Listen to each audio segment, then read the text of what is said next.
शुक रहस्योपनिषद का यह 4 महावाक्य ओम प्रज्ञानम ब्रह्म, ओम अहम ब्रह्मास्मि, ओम तत्त्वमसि, ओम अयम आत्मा ब्रह्म, यह 4 महावाक्य 4 वेदों के सारभूत माने जाते हैं।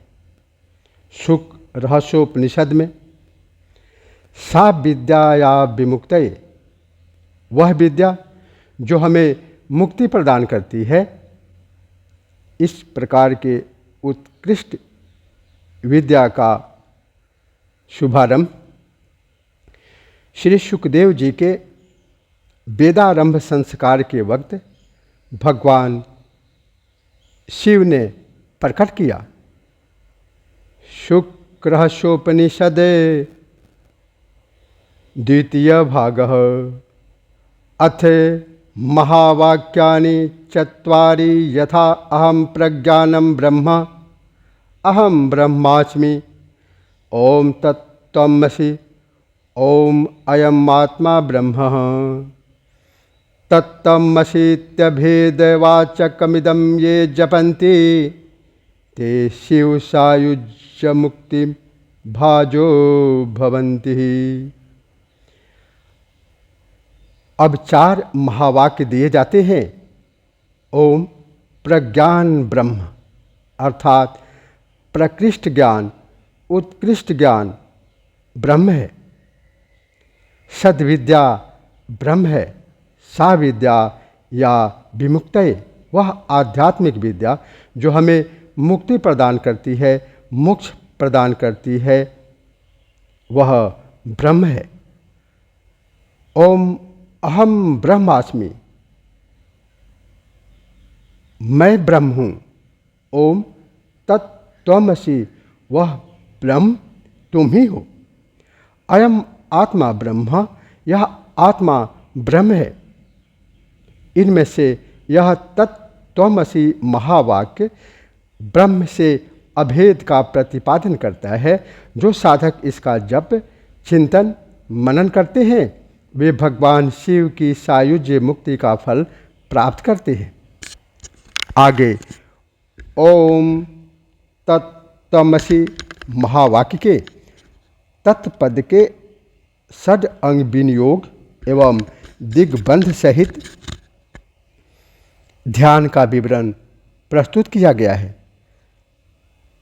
तत्पद महामंत्रस्य हंस ऋषि अव्यक्त गायत्री छंदः परमहंसो देवता हंग बीजम सह शक्ति सोहम कीलकम मम सायुज मुक्त्यर्थे जपे विनियोगः। इतना कहकर जल हाथ से धरती पर गिरा दें।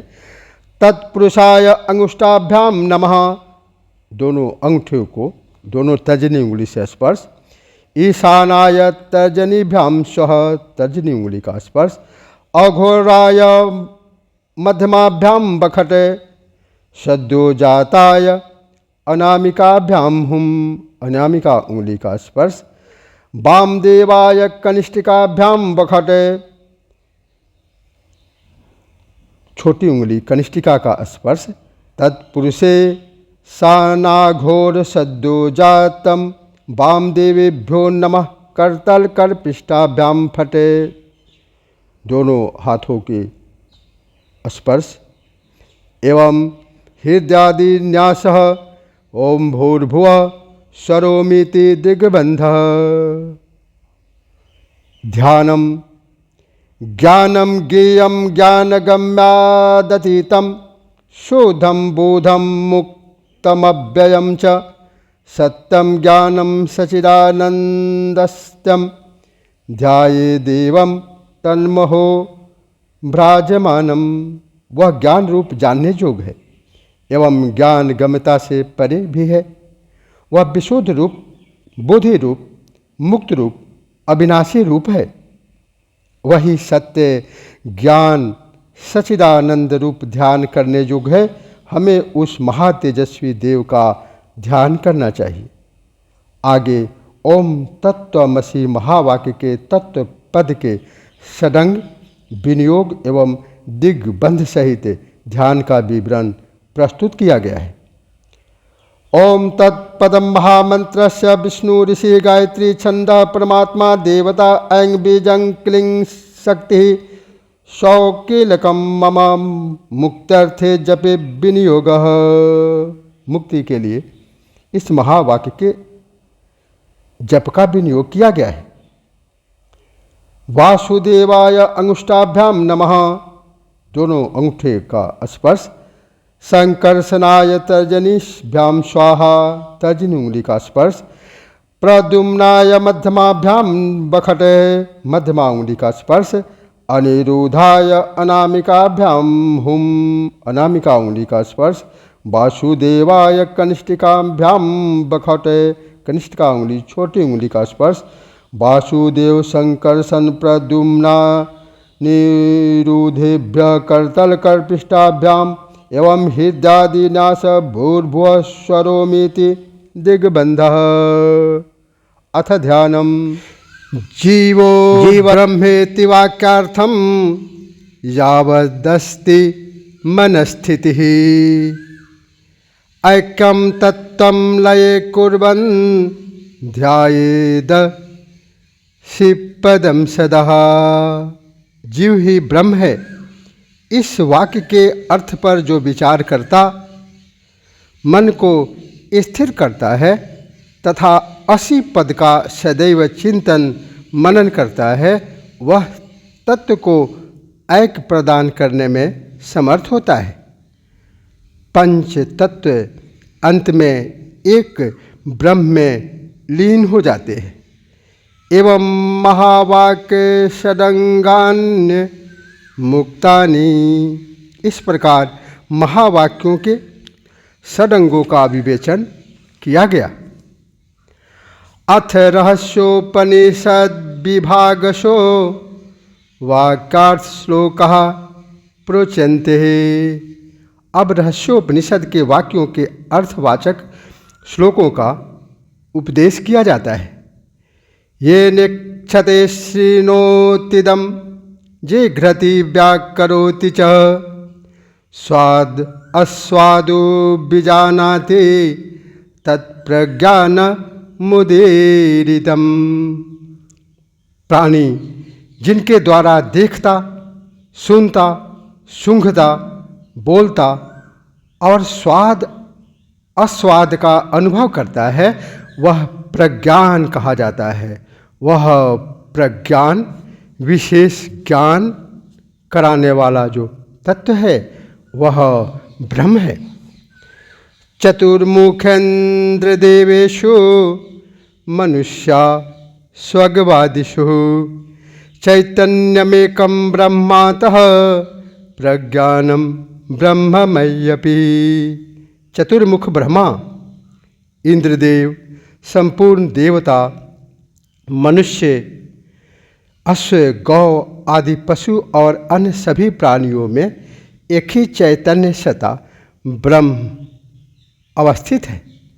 वही प्रज्ञान ब्रह्म मुझ में भी समाया हुआ है।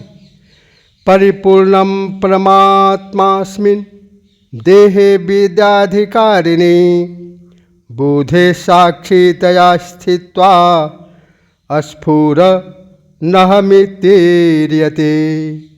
यह हमारा शरीर ही संपूर्ण ब्रह्म विद्या प्राप्ति का अधिकारी है।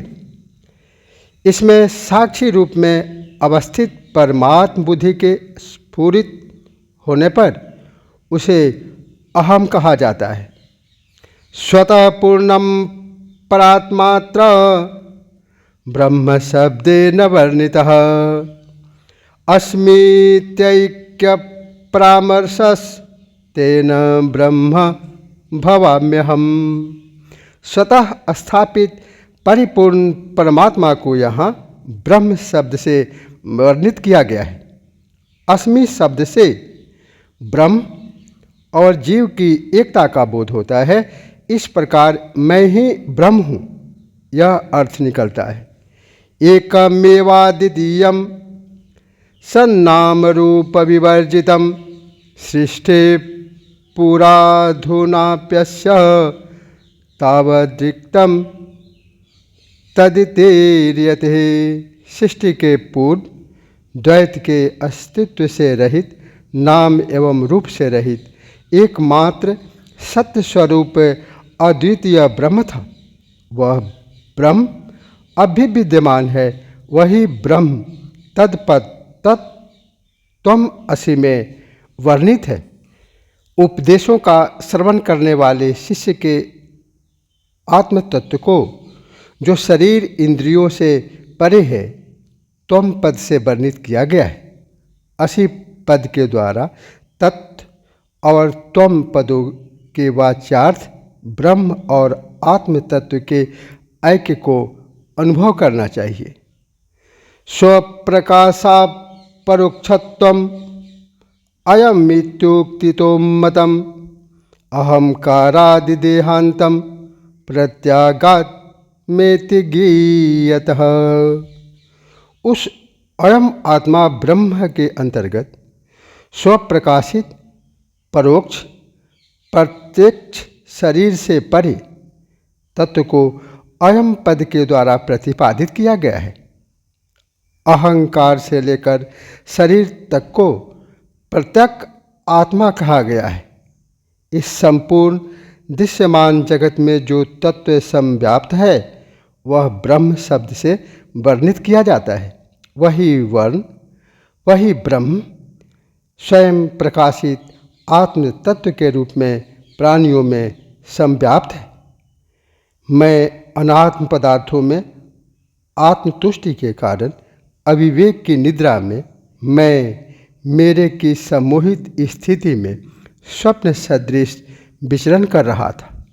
गुरु द्वारा प्रदत्त महावाक्य पदों के उपदेश में आत्म तत्व स्वरूप सूर्य के अभ्युदय से मैं प्रबुद्ध हुआ हूँ, ऐसा मुनि सुखदेव अनुभव कर रहे हैं। महावाक्यों के अर्थों के निमित्त वाच्य और लक्ष्य दोनों अर्थों का अनुसरण करना चाहिए। वाच्यानुसार भौतिक इंद्रियादि भी त्वम पद के वाच्य होते हैं, परंतु इंद्रियों से परे चैतन्य परमात्मा ही लक्ष्यार्थ है। इसी प्रकार तत्पद का वाच्य प्रभुता संपन्न सर्वकर्ता परमात्मा और लक्ष्यार्थ सच्चिदानंद स्वरूप ब्रह्म है। यहाँ असि पद से उक्त दोनों पदों के लक्ष्यार्थ द्वारा जीवात्मा और ब्रह्म के एकत्व का प्रतिपादन हुआ है।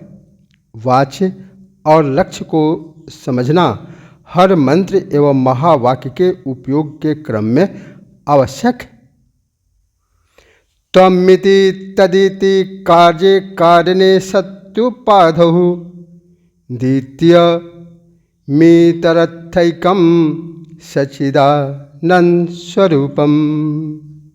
कार्य और कारण रूप दो उपाधियों के द्वारा त्वम और तत् दोनों में भेद प्रतिपादित है।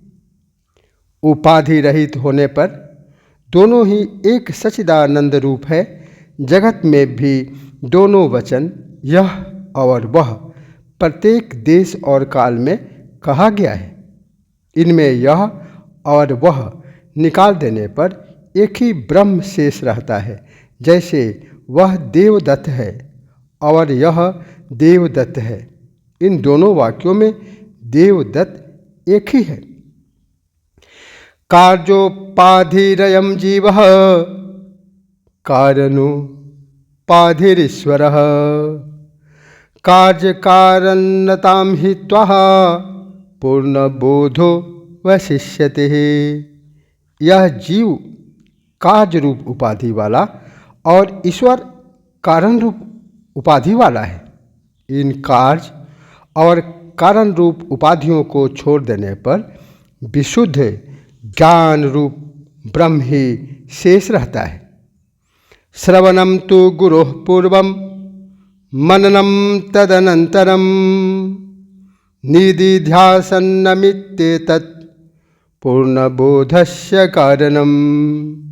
शिष्य साधक को पूर्ण बोध तभी हो सकता है जब वह प्रथम गुरु के द्वारा उपदेश सुने, फिर मनन करे, तदनंतर निधि ध्यासन यानी अनुभूति की साधना करे। अन्य विद्या परिज्ञान अवश्यम नश्वरम भवे, ब्रह्म विद्या परिज्ञानम ब्रह्म प्राप्ति करम स्थितम। अन्य विद्याओं का भली भांति प्राप्त हुआ ज्ञान अवश्य ही नश्वर है, परंतु ब्रह्म विद्या का भली प्रकार प्राप्त हुआ ज्ञान ब्रह्म प्राप्ति में समर्थ है। महावाक्यायुन्यु पदिशे षडंगानि देशिकः, केवलम नहि वाक्यानि ब्रह्मणो वचनम यथा। देव ब्रह्मा जी का वचन है कि गुरु अपने शिष्यों को 6 अंगों से युक्त षडंग महावाक्यों का उपदेश करें। केवल महावाक्यों का मात्र अर्थ का उपदेश ही न करें। ईश्वर उवाच एवं मुक्ता मुनिश्रेष्ठ रहस्योपनिच्छुकः, मया पित्रानुनीतेन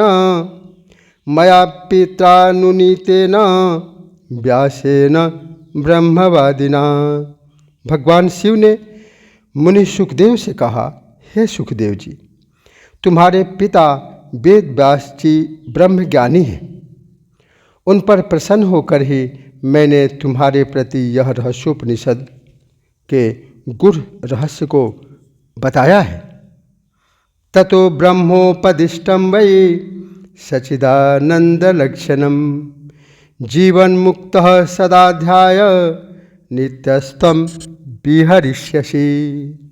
इसमें सच्चिदानंद स्वरूप ब्रह्म का उपदेश है जो तप से प्राप्त किया जाता है।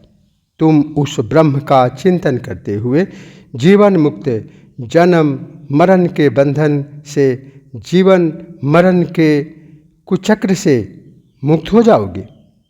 यो वेदादौ स्वरः प्रोक्तो वेदांते च प्रतिष्ठितः, तस्य प्रकृतिलीनस्य यः परः स महेश्वरः। जो वेद के आरंभ में स्वरूप ओंकार उच्चारित होता है तथा जो वेदांत में प्रतिष्ठित है, जो प्रकृति में समग्र रूप से लीन होकर भी उससे परे है, वही महेश्वर है। भगवान शिव के इस प्रकार के उपदेश को सुनकर मुनि सुखदेव संपूर्ण जगत रूप परमेश्वर में तन्मय हो गए। तदनंतर उठकर भगवान को हाथ जोड़कर प्रणाम कर संपूर्ण परिग्रह का त्याग करके तपोवन चल दिए। उन्हें प्रव्रज्या में जाते देखकर श्री वेद व्यास जी कृष्ण द्वैपायन मुनि को वियोग हुआ, परंतु मुनि सुखदेव पर ब्रह्म रूप सागर में निर्द्वंद तैरने के समान आनंद मग्न थी। पुत्र के वियोग में कातर हुए श्री वेद व्यास जी उनके पीछे पीछे चलते हुए उन्हें पुकारने लगे। उस समय उनकी पुकार का प्रत्युत्तर संपूर्ण जगत के जड़ चेतन पदार्थों ने दिया। उस उत्तर को सुनकर अपने पुत्र को संपूर्ण जगत में संव्याप्त जानकर सत्यवती पुत्र मुनि वेद व्यास जी ने पुत्र के सहित व्यापक अनंत स्वरूप पर ब्रह्म की प्राप्ति की। यो रहस्योपनिषदमधीते गुर्वनुग्रहात्, सर्वपाप विनिर्मुक्तः साक्षात् कैवल्यमश्नुते, साक्षात् कैवल्यमश्नुतः एतुपनिषदः। इति शोकरहस्योपनिषद समाप्तः। जो साधक गुरु के अनुग्रह से इस रहस्योपनिषद के तत्व वर्णन को जान लेता है, वह समस्त पापों से मुक्त होकर साक्षात कैवल्य पद को प्राप्त होता है। यही उपनिषद रहस्य का रहस्यमय ज्ञान है। ओम शांति शांति शांति। ओम।